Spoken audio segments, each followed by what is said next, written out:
25장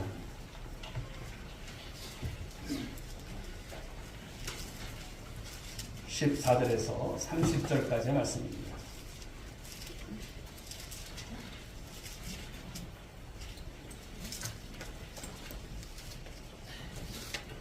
자, 말씀을 우리 한 절 한 절 교독하겠습니다. 제 14절을 읽겠습니다.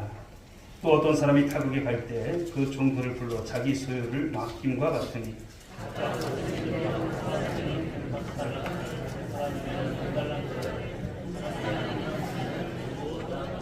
다섯 달란트 받은 자는 바로 가서 그것으로 장사하여 또 다섯 달란트를 남기고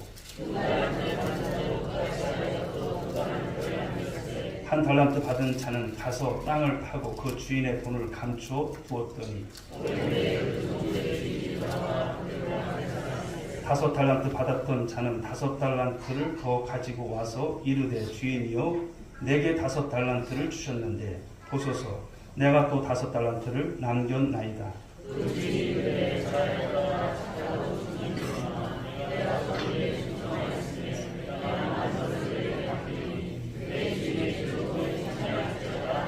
두 달란트 받았던 자도 와서 이르되 주인이여 내게 두 달란트를 주셨는데 보소서 내가 또 두 달란트를 남겼나이다.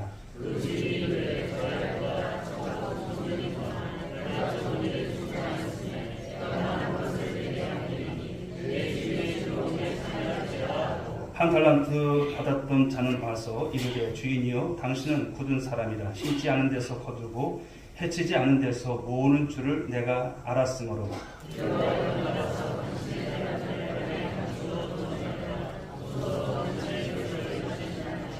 그 주인이 대답하여 이르되 악하고 게으른 종아 나는 심지 않은 데서 거두고 해치지 않은 데서 모으는 줄로 네가 알았느냐.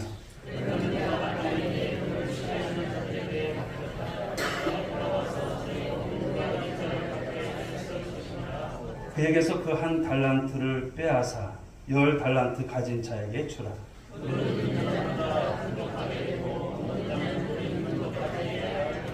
함께 이 무익한 종을 바깥 어두운 데로 내쫓으라. 거기서 슬피 울며 이를 갈리라 하니라. 아멘.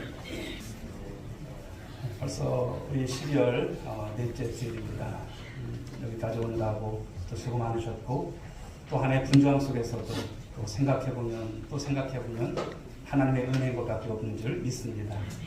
오늘도 그런 마음으로 또 하나님의 말씀 잘 받으시고 또 주님 앞에서 정말 하나님께서 기뻐하시는 우리 삶들을 살아가는 우리 성도님들 모두가 될 수 있길 축복합니다.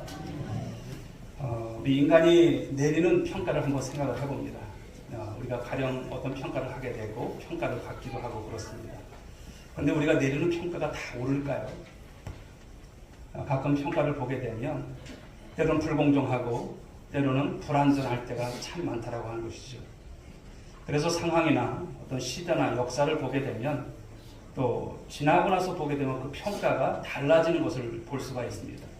그때는 옳은데 그때 다른 때는 또 다르고 또 그것이 옳지 않지만 나중에 보게 되면 옳은 판단이고 옳은 평가라고 하는 생각도 갖게 되는 것이죠.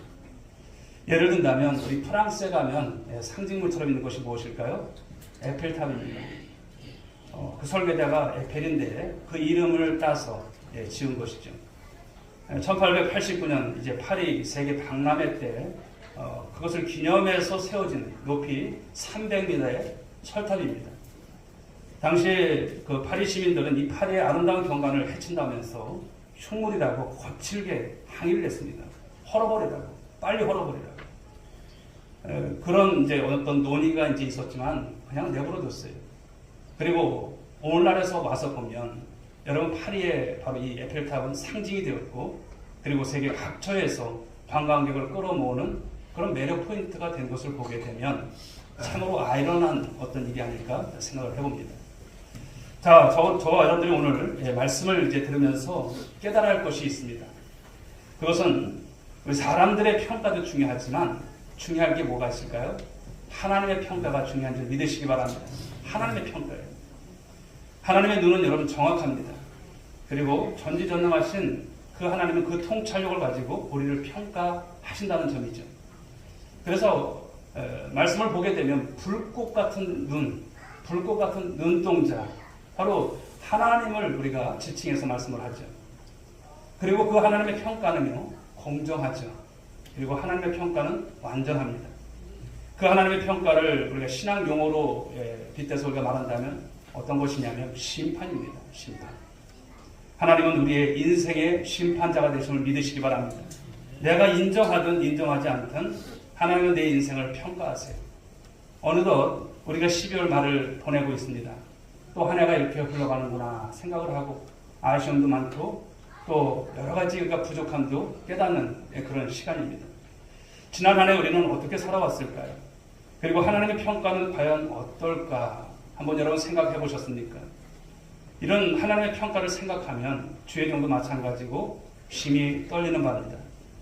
앞으로 남은 나의 생애, 이 한 해 한 해를 어떻게 흘러가느라 우리가 살아가는가? 그리고 언젠가 우리에게 있어서도 나에게 있어서도 인생의 마지막 순간이 닥쳐오게 될 텐데 그때 내 인생 전체에 대한 하나님께서 평가하시는 그 평가는 무엇일까? 라고 하는 것이죠.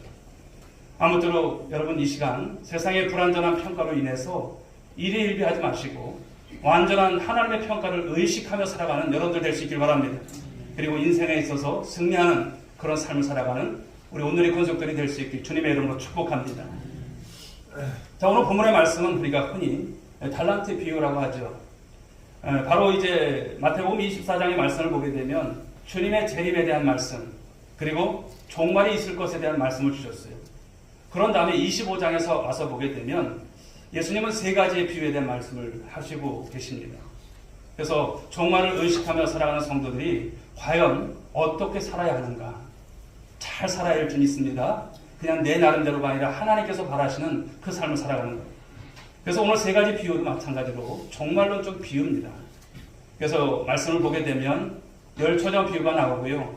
그리고 달란트의 비유가 나오고 양과 염소의 이 비유로 말씀을 주십니다. 그 중에 이제 저는 이 시간 이 달란트의 비유를 함께 살펴보면서 은혜를 나누고자 합니다.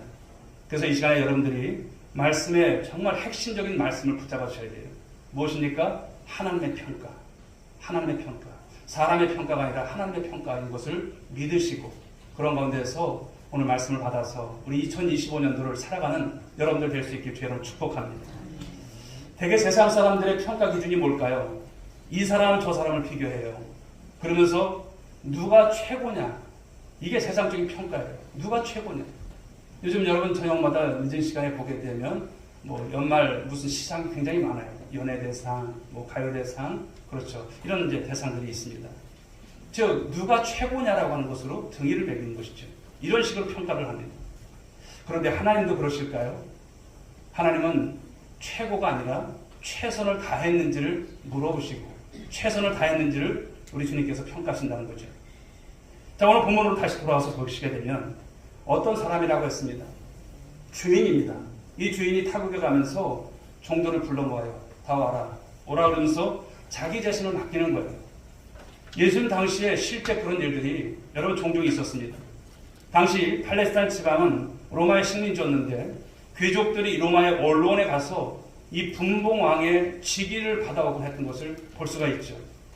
예수님 당시 사람들이 익히 알고 있는 이런 사례를 가지고 예수님은 종종 이 비유의 말씀을 전하셨던 것이죠. 자, 그런데 이 비유에서 오늘 말씀의 비유에서 주인이 누굴까요? 주인은 다름 아닌 예수 그리스도십니다. 예수님이세요. 멀리 타국에 갔다라고 하는 것은 어떤 뜻이냐면 부활과 승천하신 것을 가리키는 거예요. 그리고 여기서 말씀하는 종은 누굴까요? 종들은 바로 교회와 성도들을 가리켜요. 그러니까 여기에서 이제 지칭하는 그런 부분에 있어서 주인이 누구인지, 그리고 멀리 타고 갔던 것이 무엇인지, 그리고 오늘날을 살아가는 저와 종들이라고 하는데 이런 비유의 말씀 속에서 내가 누구인지를 아시는 것이 필요합니다. 자, 주인이 이제 보면 세 명의 종들에게 달란트를 맡겨요. 어떻게 달란트를 맡깁니까? 1달란트, 2달란트, 3달란트 맡기는 거예요. 그런데 이 달란트라고 하는 것은 본래는 금속의 무게죠. 그런데 여기서 쓰일 때는 오늘 말씀 속에서는 화폐 단위로 쓰이는 거예요. 화폐 단위. 당시에 1달란트라고 하는 것은 데나리온이라고 이제 환산을 하게 되면 6천 데나리온입니다. 그런데 한 데나리온은 어느 정도의 가치가 있냐면 한 사람 노동자가 하루 일해서 벌을 수 있는 품삯이에요. 그러니까 6천 데나리라고 하는 것은 굉장히 큰 액수예요. 그러니까 한 달란트가 여러분 작은 것이 아닙니다. 한 달란트, 뭐 우리가 주일학교에서 이제 달란트 시장을 하는데 한 달란트 이거 아니에요. 엄청난 큰 달란트라고 하는 것이죠. 노동자 한 사람이 20년 동안 꼬박 모아야 우리가 모을 수 있는 큰 돈을 종에게 맡긴 거예요. 그렇다면 여러분 달란트는 무엇을 의미할까요? 단순히 여러분 돈만 의미하지 않습니다. 이 말에서 영어 단어가 나오죠. 탤런트, 그렇죠? 재능과 은사라고 하는 그런 뜻입니다. 오늘 우리의 삶에 이 말씀을 적용해 보면요, 하나님께서 여러분 각자의 인생에 허락하신 각종 재화, 그것을 의미하는 것입니다. 예를 들면 여러분들에게 무엇을 맡기셨을까요? 시간을 맡기셨어요. 물질을 맡기셨어요. 여러분에게 재능을 맡기셨고, 건강을 맡기셨고, 지위를 맡기셨고, 직분을 맡기셨어요. 믿으시면 동의하시면 아멘 하시기 바랍니다. 맡기신 거예요. 내 마음대로 쓰라고 주신 것이 아니에요. 맡기셨다라고 하는 것. 주인이 이렇게 종들에게 달란트를 각각 맡긴 후에 먼 길을 떠난다는 거예요. 자, 그리고 그 후에 이 종들이 어떻게 하는 것을 잘 여러분들이 눈여겨보셔야 돼요. 너무나 많이 들었던 말씀이기 때문에 놓치는 말씀들이 있어요. 어떻게 합니까? 이것은 여러분 하나님께서 주신 것들을 어떻게 갖고 인생을 그들이 살아갔느냐고 하는 것을 말씀하는 거예요. 지난 한 해는 여러분 지난 한 해예요. 이제 우리가 2025년도를 준비하면서 오늘 이 말씀을 받으셨으면 좋겠어요. 5달란트 받은 종은요, 바로 가서 아유 좀 시간이 있네, 여유가 있네 이러지 않았어요. 바로 가서 장사를 하고 2배를 남겼다는 거죠. 2달란트 받은 자도 동일했어요. 그와 같이 했어요. 그리고 여러분 주인이 오랜 후에 돌아옵니다. 주인이 돌아온다라고 하는 것은 무엇을 말할까요? 예수님의 재림을 말씀하는 거예요. 사랑하는 여러분, 종말론적인 말씀을 우리가 많이 듣지만 주님은 반드시 재림하시고 오실 줄 믿으시기 바랍니다. 반드시 오세요. 오셔서 여러분 무엇을 하실까요? 결산을 하신다는 거예요. 은행에 여러분 우리가 이렇게 계신 분들은 잘 아시잖아요. 결산을 하는 거예요. 교회도 마찬가지고 우리의 삶에 여러분 결산들을 하는 것을 생각해 보셔야 돼요. 그런데 여기서 결산이 뭘까요? 하나님의 심판을 말씀합니다. 하나님의 심판. 자, 주인이 돌아와서 종들에게 평가한 내용들을 한번 살펴봤으면 좋겠어요. 먼저 마태복음 25장 20절 21절 말씀을 우리 한번 같이 읽어볼까요? 시작.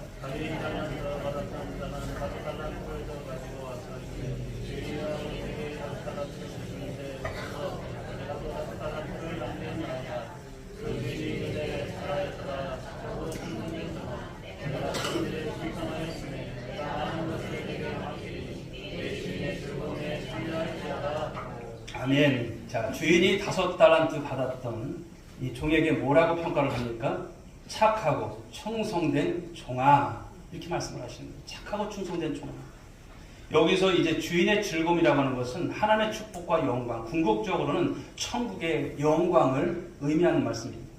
자, 이어서 마태복음 25장 22절, 23절 말씀도 같이 한번 읽어봅니다. 시작.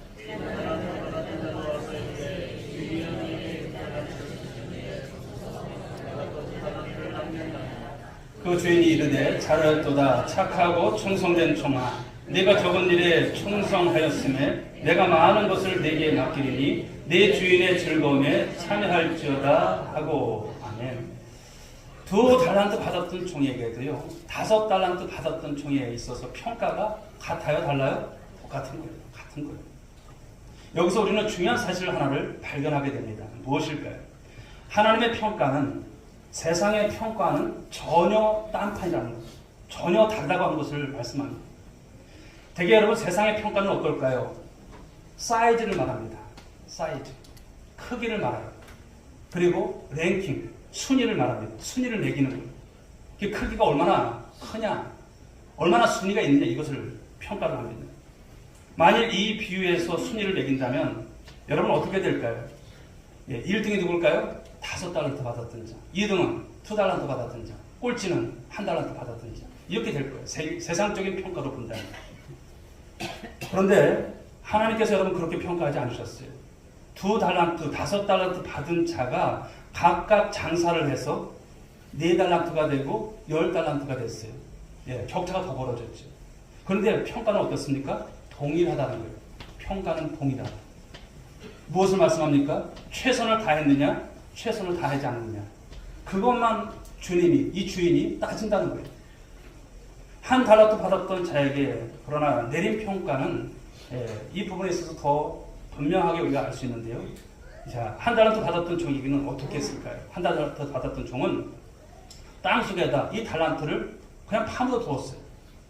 그리고 주인이 돌아오자 다시 꺼내서 주인에게 갖다 드리는 것이죠. 그때 여러분 주인이 어떻게 말을 하는지 보십시오. 자, 26절 우리 한번 볼까요? 같이 읽어보겠습니다. 시작. 그 주인이 대답하여 이르되 악하고 게으른 종아. 어떻게 말합니까? 악하고 게으른 종이라는 거예요. 어떻게 보면 여러분 한 달란트 뭐 손해본 것도 없잖아요. 그냥 가지고 있다가 그냥 드린 거예요. 원금 드린 거예요. 그런데 이 주인은 잘 가져왔구나, 잘 간직했구나, 잘 간수했구나 이런 말씀 없어요. 악하고 게으른 종이라고 하는 거예요. 여러분 왜 이렇게 책망을 받았습니까? 적어서요? 아닙니다.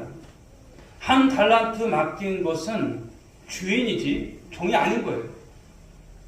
분량을 가지고 따지는 것이 아닙니다. 오직 한 가지, 이 종이 최선을 다하지 않았다는 거예요. 이것을 평가하고 있습니다. 이것을 말씀하고 있습니다. 참으로 여러분 그러나 우리가 감사한 것은 하나님의 평가 기준은 세상의 기준과는 전혀 다르다고 하는 사실이죠. 세상은 어떤 평가일까요? 상대평가입니다. 그래서 줄을 세우고 순위를 매기고 비교하고 그렇게 매기죠. 반면에 하나님의 평가는 어떨까요? 하나님의 평가는 절대평가입니다. 사람들끼리 비교하지 않아요. 성도들끼리 비교하지 않아요. 순위도 매기지 않아요. 구역끼리도 여러분 매기지 않아요. 각 사람 그러나 평가는 해요. 각 사람. 오늘 본문에 나오는 세 사람을 보십시오. 등수를 매기지 않았어요. 사이즈를 매기지 않았어요. 각각을 그러나 평가를 한다는 거예요. 그리고 그 기준은 무엇의 여부입니까? 충성의 여부만을 말씀하고 있어요. 충성을 했느냐 안 했느냐. 다른 말로 말하면 최선을 했느냐 안 했느냐 이 말씀만 하시는 거예요. 사실 가만히 보면 사람들끼리 등수를 매기는 것 별거 아니에요. 무엇일까요? 하나님 앞에서 우리가 등수를 매긴다고 해서 야 대단하다 얘는 좀 이렇게 할까요? 아니에요. 도토리 키재기식입니다.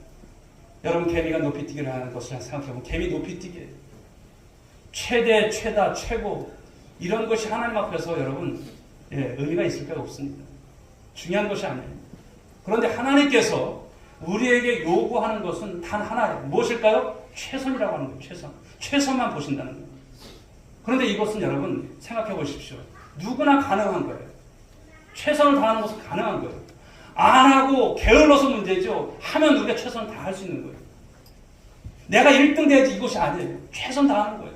최고가 되는 것이 아니라 최선 다하는 거예요. 그러고 보면 여러분 우리가 좀 마음이 놓이잖아요. 아 최선 다하면 되는구나. 하나님께서 기뻐하시는 것이 이것이구나. 좀 안도가 되죠. 사랑하는 여러분. 그렇습니다. 여기 모인 성도들이 세상 기준으로 평가받는다면 이 중에 여러분 1등은 한 명만 나와요. 1등. 그러나 하나님의 평가 기준은 여러분 그 기준으로 한다면 모두가 다 1등이 되는 줄 믿으시기 바랍니다. 할렐루야. 그렇습니다. 사랑하는 오늘의 성도 여러분, 얼마나 신나는 일입니까? 우리는 그저 하나님께서 우리에게 맡겨주신 대로 또 주어진 여건대로 무엇을 다하면 된다? 최선을 다하면 된다는 것을 믿으시고 고백하시고 바로 이 삶 가운데 정말 승리할 수 있길 여러분 축복합니다. 어떤 청년이 직장에서 첫 월급을 탔어요. 그래서 처음으로 내가 저 집을 가보고 싶었는데 그래서 정통 레스토랑을 가게 되었어요. 웨이터가 주문을 받습니다. 그래서 스테이크를 한번 먹어봐야지. 그리고 스테이크를 시켰어요. 근데 양식을 시키게 되면 물어보는 것이 많잖아요. 이것저것 물어서 대답을 해야 하는데 마지막 한 가지 질문에 해프닝이 생겼어요. 무엇이냐면 웨이터가 묻는 거예요. 손님, 고기는 어떻게 해드릴까요? 이렇게 물었어요. 고기는 어떻게 해드릴까요? 즉 무엇입니까? 고기를 어느 정도 익혀드리면 될까 이것이죠. 영어로 말한다면 뭐 레어가 있고 미디엄이 있고 또 웰던이 있습니다. 이것에 이제 대답을 해야 되는데 이 청년이 뭐 레스토랑을 가본 적이 없어서 잘 모르는 거예요. 그래서 얼떨결에 어떻게 대답을 했는지 아세요? 최선을 다해주세요. 이렇게 한 거예요. 근데 우스갯소리 같지만 여러분 사실은 정답을 말한 거죠. 미디엄이든 웰던이든 레어든 어떻습니까? 최선을 다해서 한 것이 중요하다는 여러분 그런 예화가 아닐까요? 여러분 그렇습니다. 우리의 처지가 어떻든 최선을 다하면 되는 줄 믿으시기 바랍니다. 내가 부족하면 좀 어때요? 내가 조금 여러분 연약하면 어때요? 그것을 가지고 주님께서 평가를 하신 것이 아니잖아요. 최선을 보신다는 것이에요.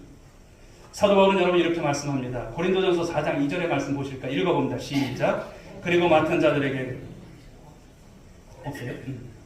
그리고 맡은 자들에게 구할 것은 충성이다 이렇게 말씀하셨어요. 맡은 자들에게 구할 것을 무엇이다고요? 충성이라는 거예요. 아까도 말씀드렸지만 달리 말씀드리면 최선인 것이죠. 여기서 맡은 자라고 하는 것은 다른 말로 말하면 청지기입니다. 스튜어드라고 하는 것이죠. 청지기는 여러분 주인일까요? 아니에요. 오너가 아니에요.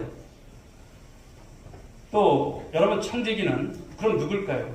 매니저예요. 관리인인 것이죠.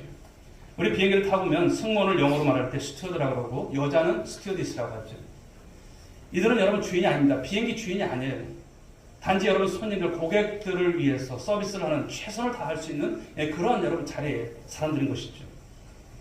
자, 그렇다면 이런 평가 기준을 우리가 깨닫게 되니까 어떻습니까? 비교당하는 부담에서 조금은 우리가 놓이게 돼요. 해방이 됩니다. 동시에 여러분 그렇지만 악하고 게으른 종이 안 되기 위해서는 어떻게 될까요? 건강한 긴장감을 갖게 되는 거예요. 내가 한 해 동안 어떻게 해야 될까? 건강한 긴장감.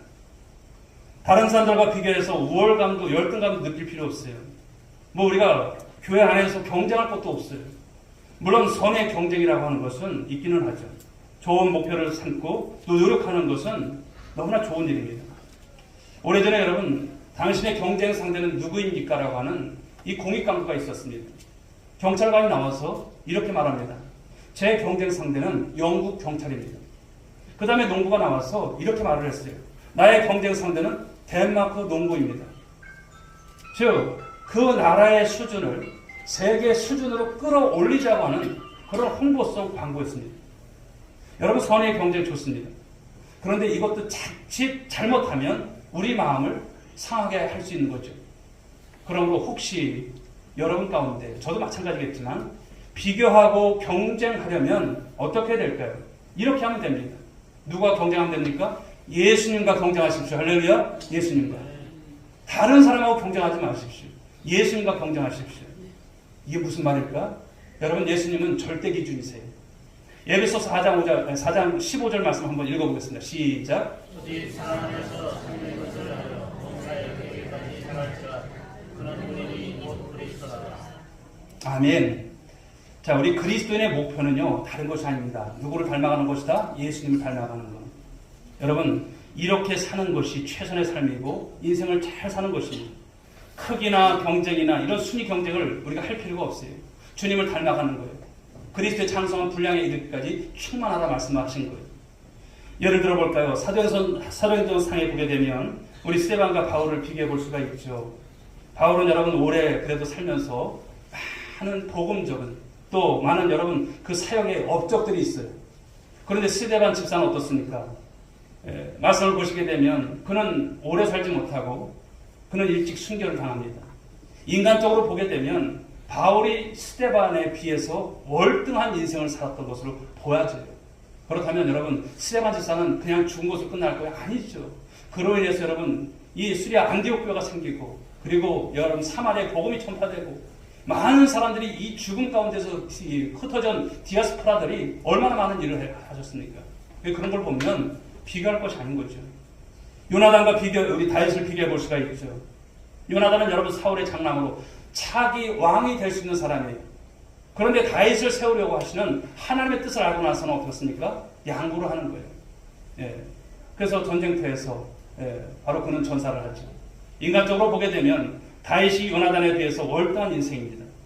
그러나 하나님은 그들이 각자의 형편에서 최선을 다했기에 동일한 칭찬을 하시리라고 생각되어집니다. 여러분 우리는 결코 다른 사람들과 비교하면서 쓸데없이 스트레스 받고 그것 때문에 열등의식 갖고 그것 때문에 왜 나는 이럴까? 왜 우리는 이럴까? 이런 생각하시면 안 된다는 것을 말씀합니다. 하나님 앞에서 각자의 최선을 다하면 되는 것인 줄 믿으시기 바랍니다. 심지어 적은 것이라도요 우리가 최선을 다하면 하나님 앞에서 하나님께서 귀하게 여기시는 거예요. 요한복음 6장의 말씀을 보시면 우리 오병이어의 기적이 나오지 않습니까? 이 어린 소년 별것 아니에요. 그가 가지고 있던 도시락 보리떡 5개 물고기 2마리 그러나 그 초라한 것이지만 예수님께 드렸을 때, 예수님께 최선을 다했을 때 예수님은 그것을 기쁨으로 받으셨고요. 축사를 하신 후에 나눠주니까 장정만 5,000명이 먹는, 여러분 놀라운 기적이 일어났던 것, 이것을 우리가 볼 수 있지 않습니까? 요즘 장애에 대한 우대 정책이 있기는 하지만 그래도 장애우들이 여러분 차별당하는 것이 현실이죠. 그들을 열등하게 생각하기 쉽습니다. 그러나 잘 보십시오. 우리 신앙의 여러분 삶을 살아갔던 헬렌 켈러, 삼종고의 삶을 살아갔던 그였지만 여러분 교육가였고요. 크로스비 여사, 우리 찬송 중에 여러분 수많은 이 찬송가 작사를 했던 그 여인입니다. 시각장애인입니다. 그리고 송명희 시인, 여러분 뇌성마비에 여러 가지 불편함이 있어서도 하나님을 증거하는 일에 귀하게 쓰임받는 그런 여인으로서의 삶을 살았던 것을 보게 되면 무엇을 말씀할까요? 장애가 있어도 최선을 다했는가? 하나님께서는 그것을 보시고 칭찬하신다는 것을 말씀하는 거예요. 그러므로 사랑하는 여러분, 하나님 앞에서 좋은 평가를 받는 것이 중요할 줄 믿습니다. 사람의 평가가 아니라 하나님의 평가예요.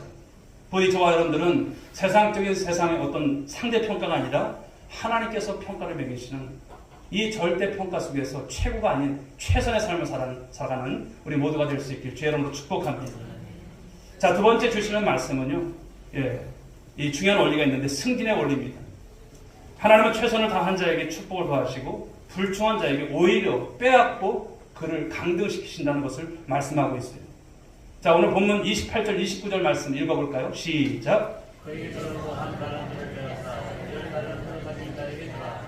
그를 있는 자는 받아 부족하게 되고 없는 사람도 있는 것까지 빼앗기리라. 아멘. 자, 한 달란트 받았던 자에게서 그것까지 빼앗아요. 그리고 10달란트 가진 자에게 주신다는 거예요. 너무나 불공평한 것 같죠? 그러나 아니에요. 하나님 나라 원리, 하나님의 원리가 무엇인지를 아셔야 되는 거예요. 이것은 하나님께서 정하신 축복의 원리라고 하는 저는 말씀합니다. 하나님은 최선을 다하는 자에게 더 많은 것을 맡겨주신다는 거예요. 최선을 다하는 자에게. 창세기 말씀에 보게 되면 요셉은 여러분 어린 시절 평범했지만 최선을 다하는 사람이었어요. 아버지 심부름으로 세겜으로 형들을 찾아가죠. 그런데 형들이 없어요. 그냥 집으로 돌아가도 돼요. 아버지 가니까 없습니다. 이렇게 해도 돼요. 그러나 물어서 도단까지 찾아갑니다. 그런데 형들이 이 요셉을 얼마나 미워했습니까? 노예 상인에게 팔아버려요. 그리고 이 애굽 나라에 가서 보디발의 집에서 종사를 합니다. 그러나 원망하지 않았어요. 그런 가운데서 최선을 다했더니 가정 총무가 되네요. 그런데 어느 날 보디발의 아내가 성적으로 유혹을 해요. 그것을 물리치고 또 그런 것에서 뛰쳐나오다 보니까 오히려 모함을 받게 되고 감옥에 가는 신세가 됩니다. 그런데 거기서도 원망하지 않습니다. 그리고 최선을 다합니다. 감옥에서 만난 고위 관리의 도움으로 나중에 보게 되면 이 바로 왕을 만나게 되고 마침내 애굽의 총리가 되는 있을 수 없는 일이 일어난 것을 볼 수가 있어요. 무엇을 말씀합니까? 최선을 다한 자에게 하나님께서 어떻게 역사하시는지를 말씀하는 거예요. 최선을 다한 자에게. 그러므로 사랑하는 여러분, 지금 여기서 최선을 다할 수 있길 바랍니다. 할렐루야. 여기서 최선을 다하셔야 돼요. 내년에 최선 다하는 것 중요하지 않습니다. 오늘 여기서, 그렇죠, 25년도에 최선을 다하는 것. 2026년도에 내가 좀 할 것 같아. 이런 마음 갖지 마세요. 2025년도에 최선을 다하래요. 언제나 자신의 처지를 원망하지 마시고 감사함으로 받으면 버릴 것이 없어요. 그냥 받는 거예요. 감사함으로. 그리고 최선을 다하는 거예요. 그러면 하나님께서 필요한 더해 주실 것을 믿으시기 바랍니다. 많이 받으면 축복이지만 동시에 책임이 있다라고 하는 사실도 잊지 마시기 바랍니다. 야고보서 3장 1절 말씀을 보실까요? 읽어봅니다. 시작. 내 형제들아, 너희는 선생된 우리가 더 큰 심판을 받은 줄 알고 선생이 많이 되지 말라. 누가복음 12장 48절도 읽어봅니다. 시작. 알지 못하고 맞을 일을 행한 종은 적게 맞으리라. 물은 많이 하던 자에게는 많이 요구할 것이요 많이 맡은 자에게는 많이 달라 할 것입니다. 아멘. 다 중요한 말씀들이죠. 미국의 여러분 지미 카터 대통령 이야기입니다. 그가 대통령 자리에서 은퇴한 이후에 자서전 하나를 쓰죠. 그 제목이 왜 최선을 다하지 않았는가? Why not the best? 그러니까 왜 최선을 다하지 않았는가? 이것은 여러분 그분의 평생의 좌우명이 되죠. 그런데 이 좌우명에는 사연이 있어요.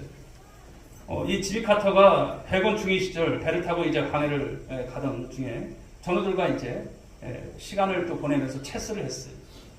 그런데 한장인 리커버 제독이 이제 지시가 있었어요. 그런데 너무나 체스에 몰두하다 보니까 잊어버린 거예요. 그런데 이 제독이 카토에게 크게 나무랐죠. 귀가는 왜 최선을 다하지 않는가? 정신이 번쩍 드는 거예요. 그 후에 카토는 그 말을 항상 마음에 새기고 살았다고 하죠. 대통령을 이제 재임한 시기에도 그렇고 재임한 이후에도 이 말씀을 가지고 살아갔다고 합니다. 사랑하는 여러분, 그렇습니다. 오늘 저와 여러분들이 주님 앞에서의 최선을 생각하고 또 주님께서 오늘도 우리에게 주시는 이 귀한 말씀을 통해서 내가 최선을 다하고 있는가, 최선을 다하는 자에게 하나님께서 주시는 이 축복이 무엇인가, 또 책임이 무엇인가를 말씀하고 있다는 거예요. 특별히 오늘은 여러분 어떤 주일입니까? 우리 청지기 임명주일이에요. 직분자를 임명하는 날입니다. 이제 설교를 마친 이후에 우리가 2025년도 교회를 섬길 우리 직분자들을 임명합니다. 그러나 여러분 생각하십시오. 맡기신 분이 누구인지를 아셔야 돼요. 내가 오너가 아니에요. 하나님께서 맡기셨다. 할렐루야. 이 말씀을 받으면 되는 거예요.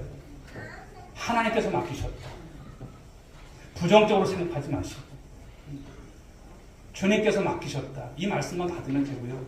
그리고 상대평가가 아니에요. 교회를 섬겨나가면서 절대평가인데 하나님의 평가를 소중히 생각하고 최고를 바라시는 게 아니에요. 최선을 다하는 거예요. 어려움은 어려운 대로 더 기도하라고 주신 것이고, 이런 생각을 하면 하나님께 여러분 감사할 것밖에 없어요. 그러므로 사랑하는 여러분, 오늘도 이런 말씀을 은혜를 가지시고 주 앞에서 정말 충성된 종의 사명을 다하는 우리 모든 성도들 될 수 있기를 주님의 이름으로 축복합니다. 기도하겠습니다. 하나님 아버지, 감사합니다. 오늘 귀한 말씀의 은혜를 통해서 하나님의 평가, 그 평가는 절대평가가 아닌 상대평가이며 최고가 아닌 최선을 보신다는 것, 그리고 하나님 최선을 다한 자에게 주시는 이 축복이 무엇이고 또한 책임, 건강한 이 긴장감을 통한 이 책임이 무엇인지를 말씀해 주셨습니다. 오늘 특별히 하나님, 우리가 하나님 청지기 임명주의를 통해서 귀한 말씀의 은혜를 받았습니다. 우리 모든 성도들이 우리 하나님의 사랑받는 자가 되게 하시고 착하고 충성된 종의 하나님 아버지 우리 주님으로부터 평가받는 인생들 되게 하옵소서. 함께 하실 줄 믿사오고 예수님의 이름으로